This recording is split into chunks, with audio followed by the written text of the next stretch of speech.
What's up, everybody? MLG Sports Talk. It's Wednesday. We here with another one for you guys, ladies and gentlemen. Hit that like button, subscribe. What's up, Jack, man? How you feeling? Feeling great, man. It's Wednesday, middle of the week. So some cool news came in we get to talk about. So, of course, it's exciting, man. Yeah, a lot of big news, especially in the National Football League. So we're going to get straight to the breaking news. No time to waste.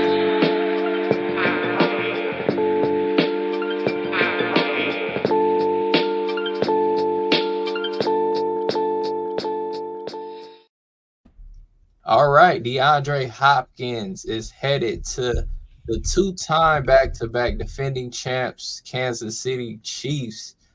And I knew they would get a receiver. I didn't know it would be D-Hop. It's a little surprising. But what did you think about this addition out there in Kansas City? Honestly, I think it's a smart move. It's pretty exciting. DeAndre Hopkins is a great receiver. He's made some stellar catches in some great games over the years. They were showing his highlights, all day today. I remember those vividly. I remember when he was, playing on the Texans and the stuff he's done. He's 32 years old. I think he still has some left in the tank. They only had to give around a fifth-round pickup, I think. Again, it's just another genius move by the Chiefs and their organization and their coaching staff and the GM. They just know how to, make those moves to win. Do I think it's going to pan out and they win the Super Bowl this year? Most likely not. I mean, that's just my personal opinion, though. But was this the move I would make in their shoes? 100%. Yeah, I agree. Might as well get another receiver. They're banged up. So, I mean, this will help. Hopefully they get some of their other guys coming back soon. They definitely need Pacheco to come back, but Hunt has been holding it down. So from now here on out, it's looking like the Chiefs got an easy route to be a number one seed and be able to host throughout the playoffs. So shout out to D-Hop. I'm glad he's out of Tennessee, honestly, because he wasn't doing nothing over there with no quarterbacks. Yeah, I mean, that was a wasteland. Right. They were, you weren't getting another contract after being on that team. So, now he has an opportunity to show something and, put out some stats with Pat and then go get another contract. So this is good. This is good news for him. I feel bad for Ridley. He's left on that team by himself now. I think Rudolph's still starting, so he's got a chance, but, they're not going anywhere. Yeah, not going anywhere. Hopefully Ridley puts up some stats and they maybe will play spoiler to some teams this season. I can see it in the future. Next news, we got Tua. He's back. Returns to practice. Tyreek Hill's getting all emotional. Reports are saying, I guess they're excited for the boy Tua to come back. And rightfully so, man. They need him because without Tua, this team offensively has been terrible. So I think this will help move the needle this week. Maybe they'll rally the troops, get a home win in that heat out there at Dolphin Stadium. So what you think? Tua coming back, you think this is a good move for them, or should they have waited a couple more weeks? I mean, for their season, it's kind of now or never. Right. So it makes sense from a strategic standpoint. I mean, health-wise, I'm not into his body, so I don't know how he feels, or I'm not the doctors. I don't know what's going on. If he's ready to play football, it's time to play football. I mean, that's how I look at it. I know some people talk about, but, what about your entire life? But everyone has different perspective on life. Maybe he's the type that, wants to go all in with what he's got now because tomorrow isn't promised to us at the end of the day. So I respect it. I respect any man that's willing to put his life on the line for his goals and his dreams and what he wants to do. Most people usually want, somebody to cower and not go after the things because of this or that, because it's dangerous.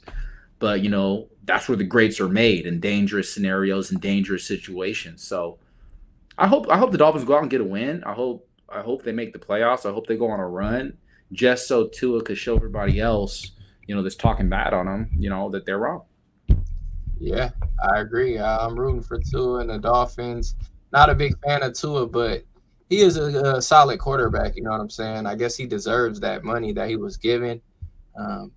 You know those big helmets they be wearing after some of the players get concussions. I'm pretty sure Tua's not gonna wear it because he's a quarterback. Well, he said he's not wearing it. Are you talking about the bigger helmet? I Yeah, thought you were talking yeah, about the they had. mesh cap thing, the Yeah, Guardian yeah. cap. Oh, he said he's not wearing that. That would Look, look funny on a quarterback. I would look funny on a quarterback, but let's be honest. This is my honest opinion. Again, I'm not the doctor, but let's throw all that garbage out the window because a lot of that stuff is just so players can't sue them or whatever. Exactly. That Guardian cap is not making a difference on a helmet-to-helmet hit or any of those things. It's to soften the blow, but how much is that softening the blow by 0.0001? I don't know, right? Yeah, but again, this whole thing, a lot of people live their life, and it's majority of people, they live it where tomorrow is promised, and you could do this, you could do that. But Tua, which is why he's an NFL quarterback and he's made it to the level that he's made it to, in a lot of facets of life. Obviously, Alabama, that's where he went. I think they won a title, right? And where he is now, but right, Jalen Hurts had to sit, right? But the thing is, his philosophy and so many people that play at that make it into these upper echelons in life, it's now or never. And that's probably how he looks at it. It's now or never. So I'm with it. But I hope they win. Yeah, Tua. Next we got Robert Saleh. This is I would say pretty funny in a way. Robert Saleh, the Jets ex-coach that got fired, he's joining the Packers. I guess he's good friends with Matt LaFleur, so he's coming in as some type of offensive coach.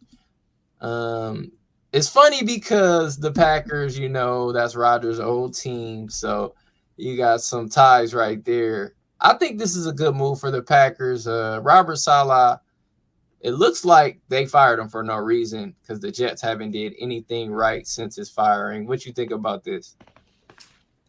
Yeah, I mean, it seems like ever since that whole hug thing, nothing's been right with the Jets. They've lost. And I rode with them and they've lost. And I rode with them again and they lost. So it's just funny to look at. To the Packers of all places, I mean, he was getting paid to chill at home, and now he's getting double paid going over there. Gets to talk with Matt LaFleur. They get to probably chop it up about the Aaron Rodgers experience. But look, I like Aaron Rodgers. I hope the Jets bounce back from all this nonsense and don't let it cloud what they're doing. But from the Packers standpoint, it looks like their defense is going to get better. Even though he might be on the offensive side of things, I don't know. But I know his specialty is defense, right? So yes, it looks like it's an improvement for them and a good pickup for them. And it's like they got somebody for free almost that's just hanging out and added to the coaching staff. And if anything, it's going to help Jordan Love improve more. And any little thing counts, especially with a team like this is on the rise. Yes, I agree 100% because whether you like it or not, Lambeau Field is always a tough place to play, and people got to remember that. So it's not easy to beat the Packers at their house. So I think Packers will make a run. They'll be in the playoffs again this year. Last breaking news to get to. So Andy Dalton, he was involved in a car accident. Everybody's okay. His family's all right. So that's the good news.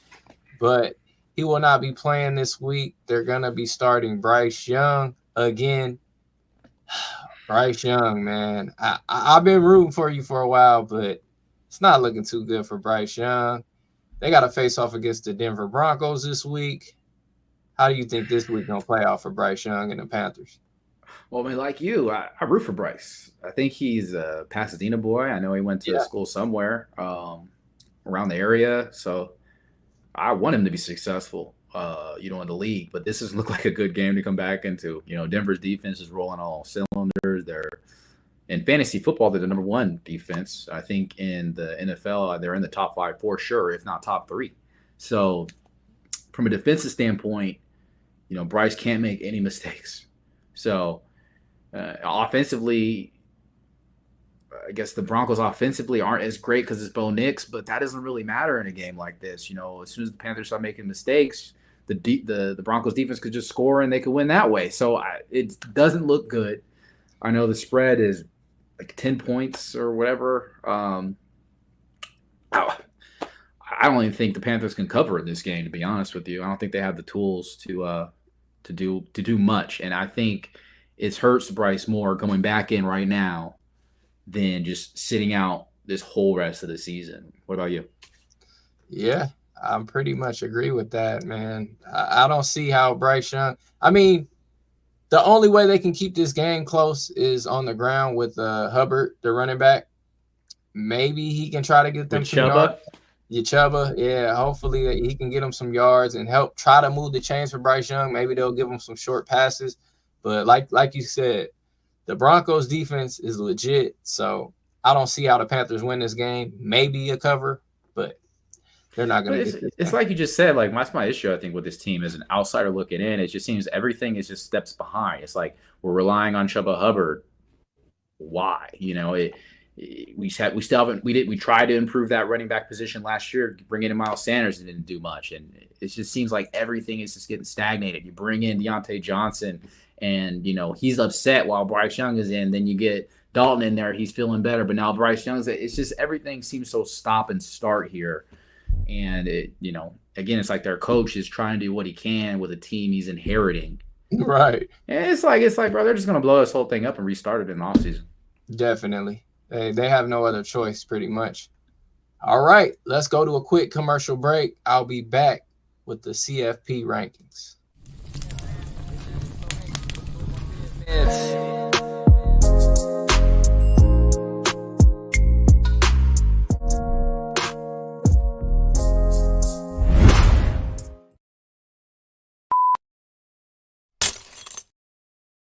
All right, we're back with another one, ladies and gentlemen. And today it's my college football playoff rankings. We do this every week. Not a lot has really changed this week. A couple teams moved down, but pretty much the same. We're starting at number 12 with Boise State. And pretty much they haven't did anything. They had a bye week. This week they have a big game coming up on Friday against UNLV.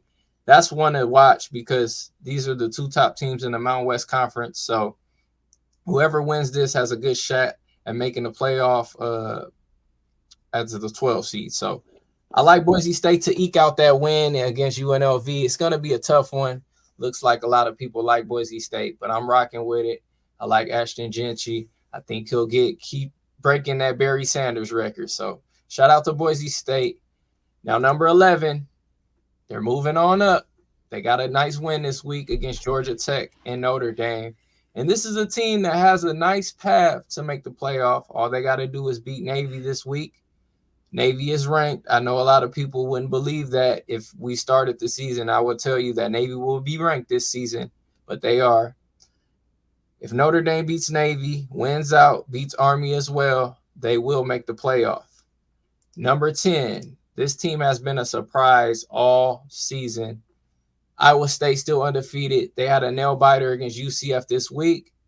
They're still undefeated. They're on a bye week, so they will stay at this 10 slot.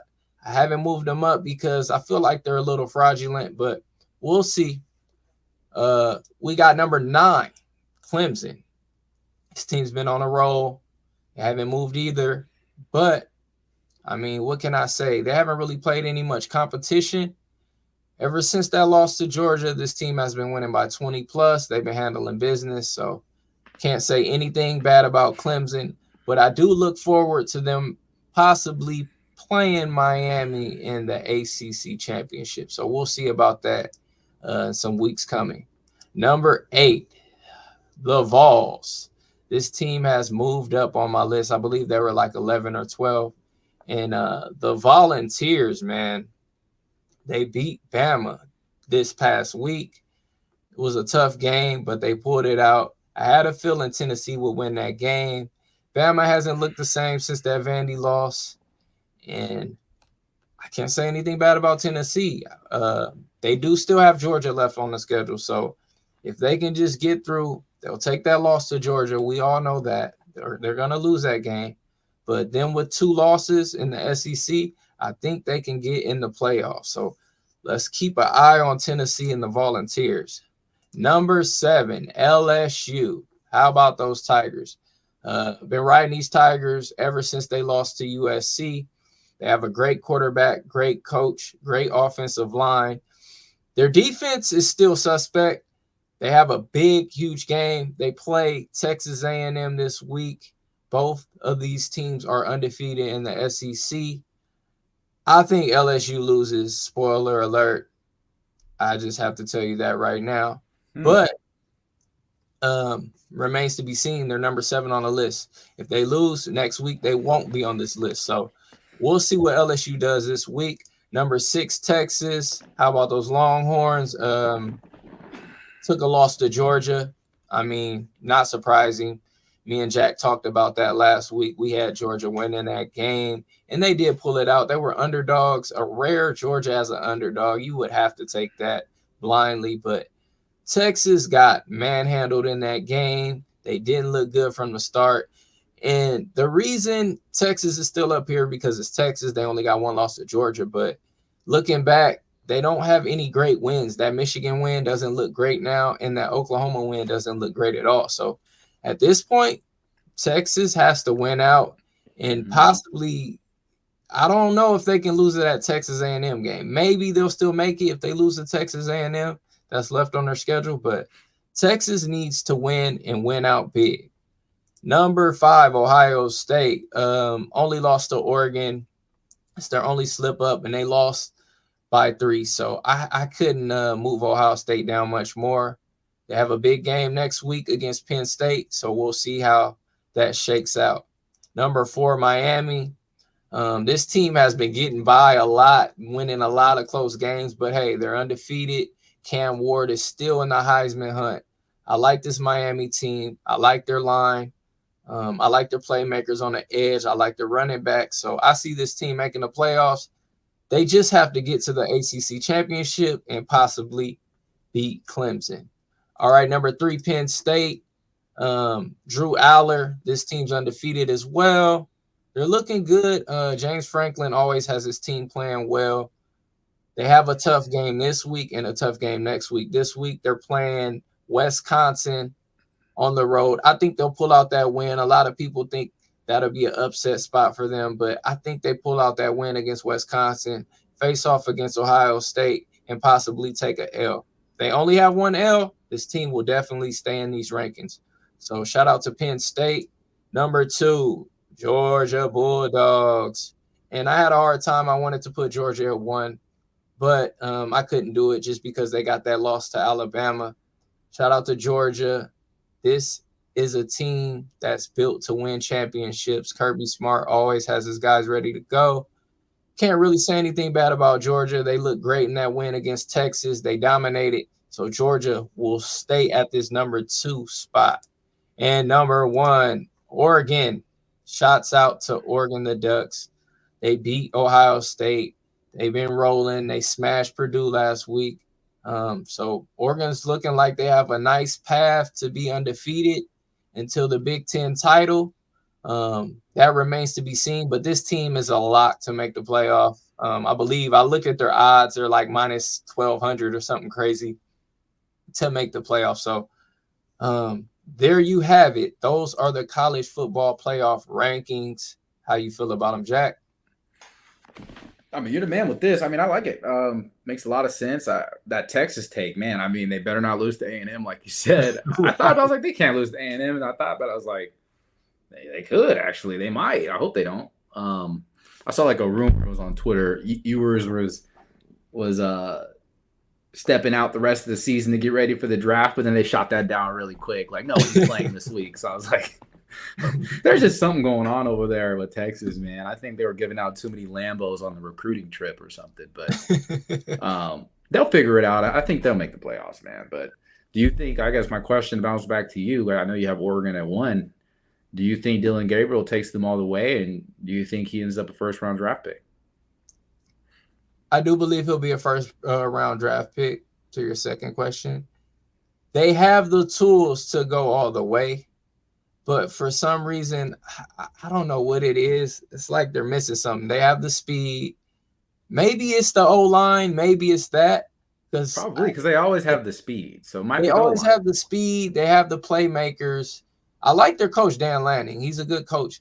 But I see them, if they faced off against a Georgia or, a team with a great line, I don't see them beating the Georgia. I don't see them beating them, man. I just don't. But they do have the tools.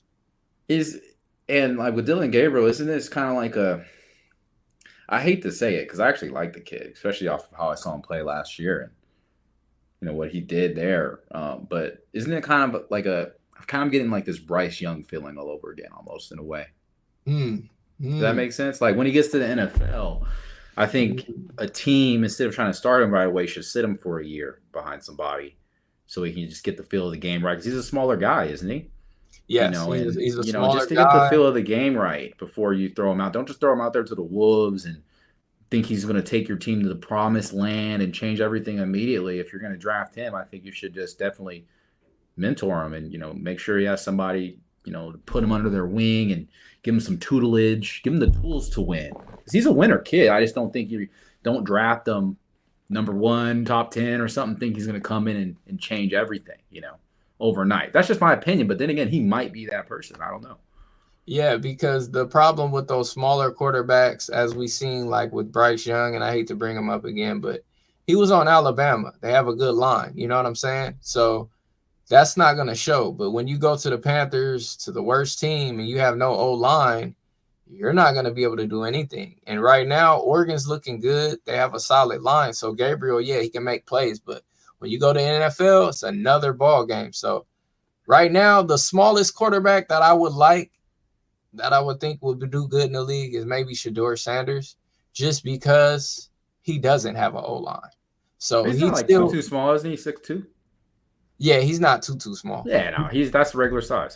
That's the size they look for. Yeah, he's not too small. But Gabriel, yeah, he might have a tough showing out there in the NFL, but I do like the kid. Let's take one more quick commercial break, and then we're back. Oh, question before you do that. Because we're on that topic. And then Georgia, I saw this with like the talking heads. I don't know if it was yesterday or I think it was yesterday. They were, I don't know if you agree with this. They were saying like, he's like a 3rd round quarterback now. What do you think about Ewers? Do you think his draft stock is plummet? Do you think it's like a 3rd round? You think he's not that great of a quarterback anymore? Like, what do you think? I still like Ewers for some reason. Me too. I was thinking like I think these guys are jumping the gun a little bit too much. Yeah. I wouldn't say 3rd round, maybe 2nd. I don't know about that. But when you look at the quarterbacks, he might be top 8-ish coming out this season. Maybe, top 8 for sure. So I don't see him being no 3rd round. No way. I think there's potential for all that to change with this run up and then the playoffs. Depending on how that goes is going to show where a lot of these guys end up. Definitely. Because if Georgia does what I think they're going to do and they rip it and win it all, and Ewers is a big – not Ewers. Beck? Who are you talking about? That's who I'm talking about. I messed you up. Beck. I'm talking about Beck. Yeah, I'm talking about Carson Beck. Yeah. And Carson Beck goes on a run, like I feel like he might end up a higher draft than people think. Yeah, I think Carson Beck will be probably the 3rd quarterback chosen. Shedeur is going to get a lot of hype, so he might go 2nd. But Cam Ward's going number 1. If you guys are not drafting Cam Ward, the NFL scouts number 1 quarterback, you guys are tripping. I'm sorry. That kid is accurate. He can run. He's like 6'4". He has size. I mean, what else do you want in a quarterback? So, I mean, if they were so high on Anthony Richardson, you got to be higher on this guy, right? It's right. Exactly. That's a no-brainer. Come on now. So we'll see later on. Like you said, the playoffs is going to tell a lot. A lot of people go off the playoffs, and those big moments and those big games, they actually matter to those NFL scouts. So we'll see how that works out. You ready for the next segment? Let's do it. All right, let's go. Or do you want to? Been at it all day, shit feeling like it's non-stop. Third party hit my line, saying it's the last drop. Check my Robin Hood going up like a hilltop. Drinking fresh juice, strawberry with the sour side. Before it materialized, I'm thinking abstract. Protecting all the music with BMI or the ass cap. 40 on pump 2, then tighten the gas cap. Life throws you ups and the downs, just like the NASDAQ. Before it materialized, I'm thinking.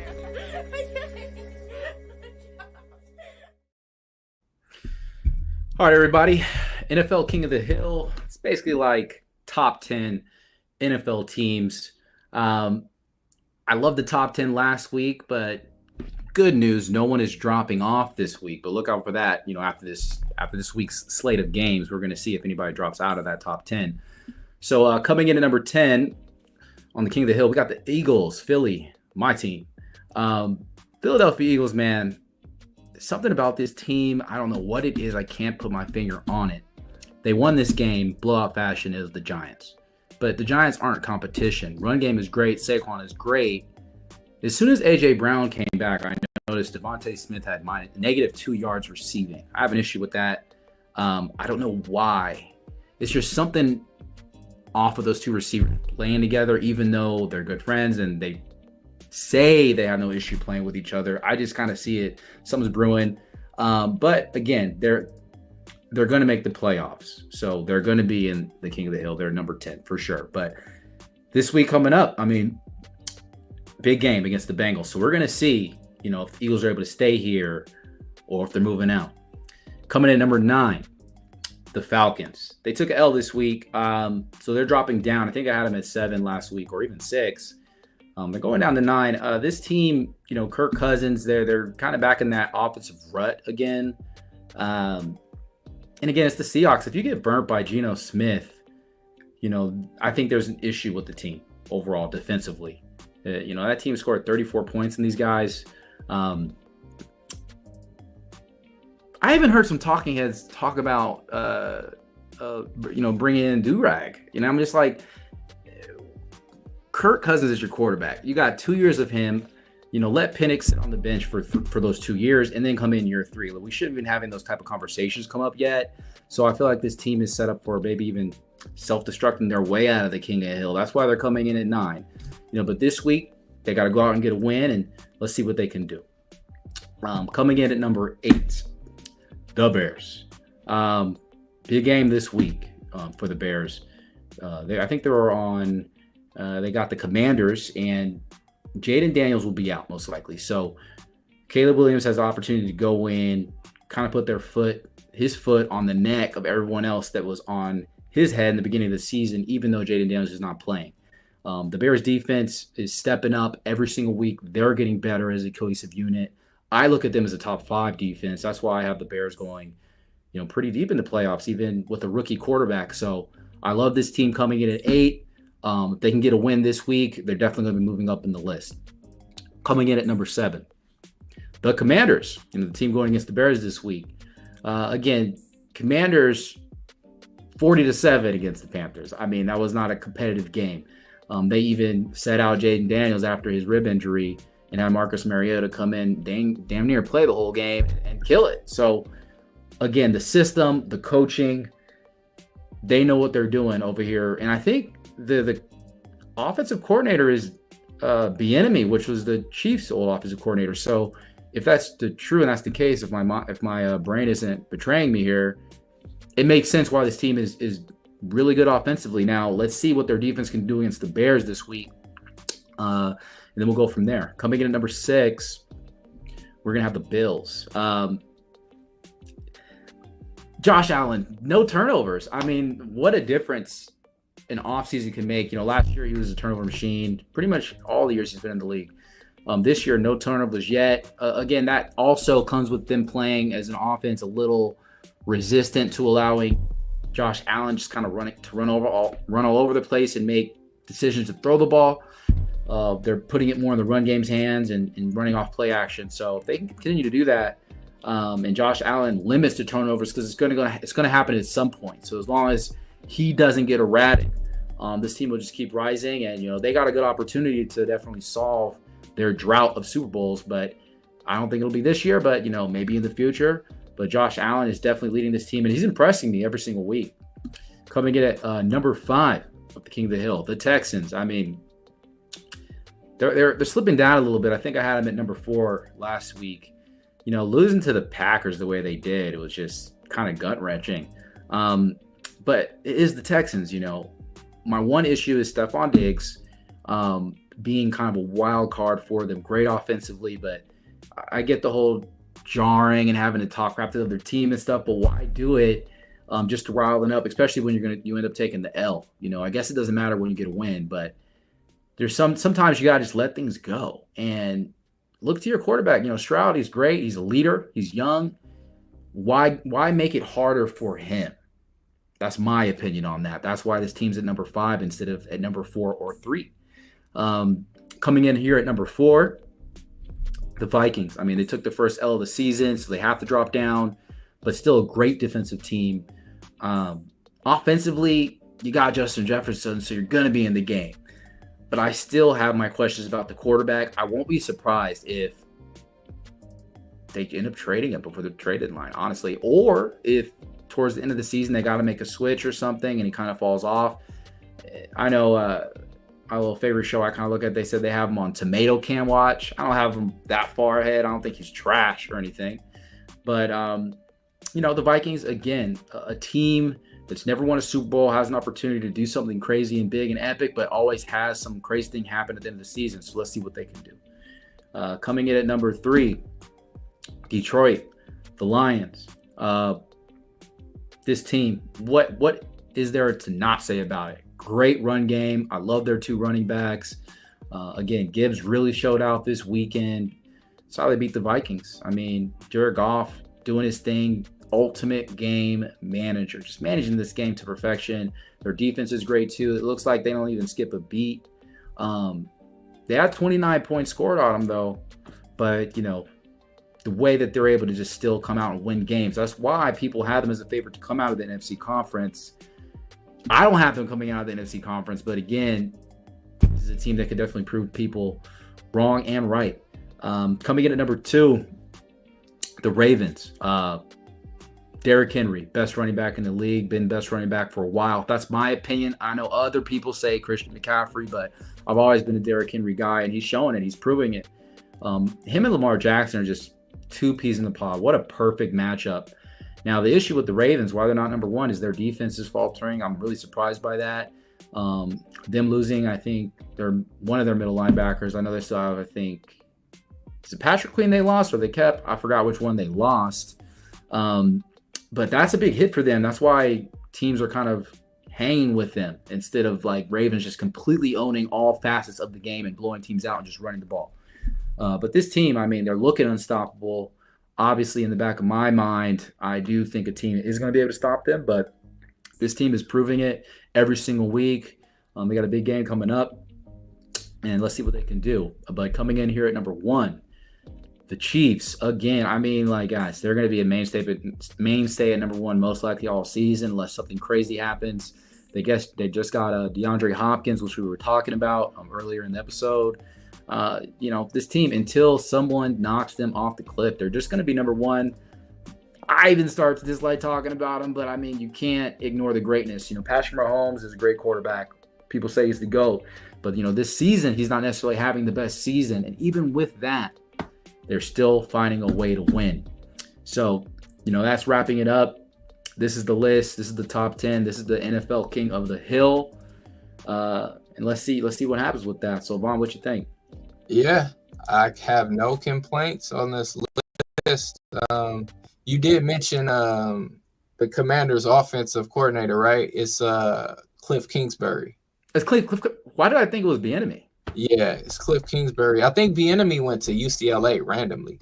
He's out of the NFL now. Yeah. Cliff Kingsbury. That happened this offseason because he was their offensive coordinator the previous year. Yes, previous year. Okay. So Cliff Kingsbury, that's why the offense has been rolling. He runs that up-tempo Texas Tech. That's why they said it's a college offense. And that's why Mariota, the ultimate college quarterback back in the day for Oregon, came in and killed it with them. It makes a lot of sense now when you really think about it. Exactly. That's why Jaden Daniels fits so well in perfect fit. Like a glove. Fit. Makes sense. Yeah, I like the top 10. But definitely, we know some people might be out of there this week. I have a feeling. Coming up. I got a feeling, yeah, a couple teams might be out of there. But remains to be seen. NFL King of the Hill. I love it, man. Great segment. Anything else you want to leave the people with before tomorrow? We do have Best Bet show. So I'm excited about that. I mean, tomorrow's when that's the episode I'm excited about because we get to talk about this weekend. The fights coming up this weekend. I know we got some college football games, and I got nothing else for you. Yes, sir. All right. Well, in the meantime, in between time, let's get this money, y'all. Stay tuned for next episode. This is not financial advice. Yeah. Yeah.